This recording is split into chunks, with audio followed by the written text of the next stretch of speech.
What's up gamers, DreamcastGuy here, talking today about the console war of 2014 and how I think it's going to completely explode in our faces in 2015. The beginning of 2014, Sony was way ahead in console sales. They still had so much positive hype from E3 and they were riding that wave to the maximum, whereas Microsoft was still lagging way behind. Their console was $100 more and they still didn't really have a must-have title. Wii U at this time was still also hurting in sales, mostly because it didn't have any major titles yet. It had about 16 real games and none of them were really grabbing people's attention other than a few Mario titles. Microsoft during this time was really trying to rework their public image. They knew that bad PR was sinking the console more than that extra high price tag, so they started hyping up their next major title, Titanfall. This was supposed to be the must-have game. They said that it was pretty much Jesus with robots and everybody was pretty hyped about it. But when it launched, a strange thing happened.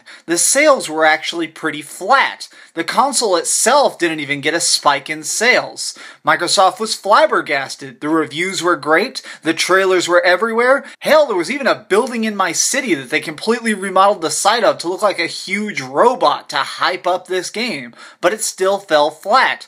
Microsoft didn't know why. They knew the sales were good for Titanfall overall. Well, overall is the problem. Since they made so many options, people did not buy Xbox Ones for it. They ended up buying the Xbox 360 or the PC version, and since the game wasn't particularly special, people actually completely abandoned it almost right after launch. It was one of those things where the servers were flooded for about a month and then just completely hollowed out. Days after Titanfall was released, we had the launch of Infamous Second Son, a PS4 exclusive game that was an open-world action-adventure, and this caused a huge spike in sales again for the PlayStation 4.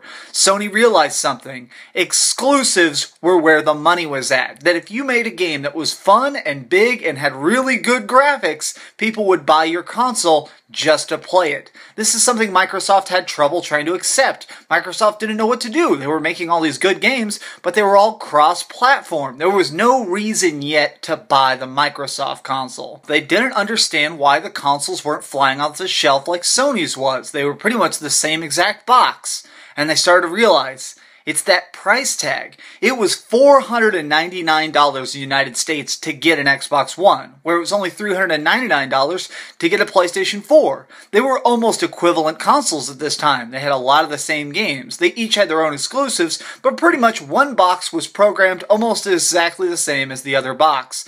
But one was $100 more. So Microsoft made the correct choice and finally abandoned the Kinect, releasing a $399 model after all this time of fans begging it. The fans rejoiced and sales started to climb a little bit, but still not as much as they needed. Microsoft at this time realized they had a power Sony did not. Microsoft has a lot more play money than Sony has. Whereas Sony has really high console sales, the rest of the Sony company is actually failing really bad. Whereas strangely enough, in fact, the Microsoft console is selling bad. The whole Xbox division of Microsoft is bleeding money. It's always been bleeding money. Microsoft has never really made money off the Xbox. It's just kind of there for fun project. So they decided to double down. They decided to buy exclusive timed rights to the new Tomb Raider game, Rise of the Tomb Raider. This pissed off people a lot. They realized that Microsoft wasn't just buying a perk for their console, they were buying a giant fuck you to Sony. They didn't want you to have the game sooner, they wanted Sony to have that game later, and that really sent a strong message to fans.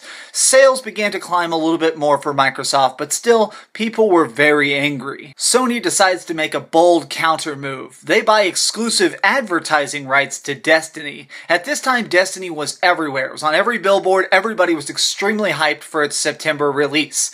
But if you notice, every single ad ends with better on PlayStation or better with friends. buy a PlayStation. Lots of PlayStation-focused stuff. Nowhere on any of the boxes or any of the signs did it actually say that it was going to be on the Xbox One or Xbox 360. They didn't openly hide it. Like, if you went to the Bungie website, if you went to any of the official wikis, you could see that it was going to be on Xbox 360 or Xbox One. But to the layman who's just seeing the commercials, who's just seeing the signs at GameStop, they think it's only on the PlayStation 4 and PlayStation 3. This was a bold move. And if you look at the sales, it showed. Destiny sold astronomically higher on Sony consoles than it ever did on Microsoft consoles. Early October starts warming up and we start hearing rumblings at Microsoft. Microsoft is going to buy Minecraft. A $2.5 billion deal is sealed, and this brings up an interesting point. How can you own a game that's on every console? So people start to think, is Microsoft going to try and take this away from Sony too? Is Microsoft just going to try and bully their way into higher sales? Instead, what they did is they just left it on every console, but they started really churning out some Microsoft content. I mean, heck, even today they actually announced a story mode for Minecraft that's going to be designed by Telltale Games. So actually, I'm giving really huge props to Microsoft. I was really afraid. I'll admit, I was right at the front of the line, thinking that they were going to mess it up somehow, but really I think they're going to do it right. Although I am seeing a hell of a lot more Minecraft sweaters and action figures all over the place. But you know what, Microsoft? Do what you got to do to make that $2.5 billion back. This time, Sony is still ahead by millions of console sales, and Microsoft starts to think, Black Friday's coming up. What if it's just the fact that people who can't afford the latest generation of consoles haven't bought anything yet?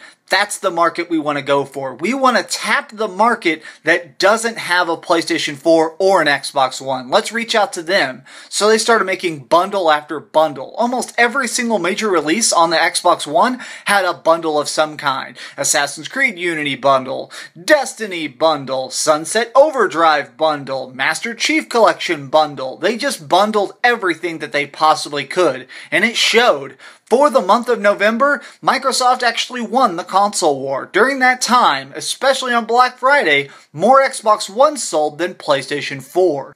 Early December starts and Sony decides they're going to drop their own bombshell. Street Fighter V is going to be exclusively on PC and PlayStation 4.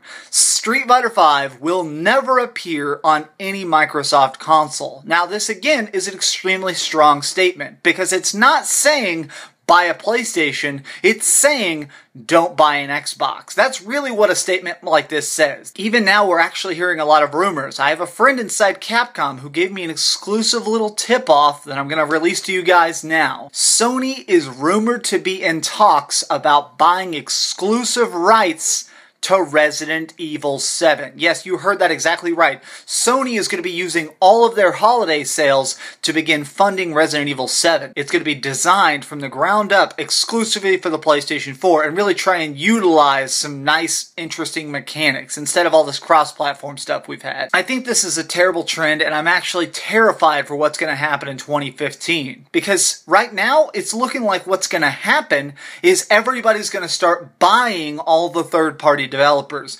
Microsoft is going to find all the companies they like and buy them up. And Sony's going to find all the companies they like and buy them up. And nothing is going to be cross-platform. Imagine that. That would be insanity. Right now, I really prefer my PlayStation 4. I play on my Xbox One, but very, very little. I'll be completely honest, I do prefer my PlayStation a lot more. Mostly because of the controller and the infrastructure. I just think the UI setup fits more with me. But if all of a sudden it was announced that the next Final Fantasy game was only going to be on the Xbox One, if they somehow signed an exclusive contract for Kingdom Hearts 3 on the Xbox One, imagine the chaos. I mean, there would be fire in the streets. That would be ridiculous. But we are now at that point. These companies each have enough billions of dollars in the bank that if they want to make a humongously bold, strong move like that, they can. So Sony, this is a giant plea to you. Microsoft, this is a giant plea to you. Please, Let the market stay open. Please don't start buying up all the third-party developers. This is the biggest problem that Microsoft and Sony have. Whereas Nintendo is a first-party developer. Everything Nintendo makes, they make for their own console. Sony and Microsoft are not games makers. They are console makers. They make consoles for you to play games on, but they don't really buy or make games. They just buy studios and then put the Sony or Microsoft logo on it. Hopefully this doesn't explode in our faces, but it might.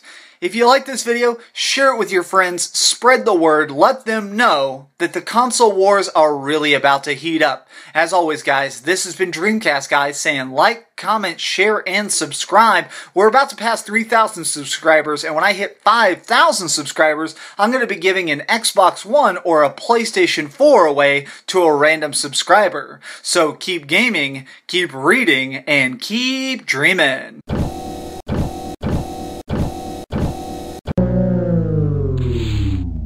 Thanks so much for watching. If you liked this video, maybe check out my last video. Please subscribe, and if you want, share this somewhere with your friends.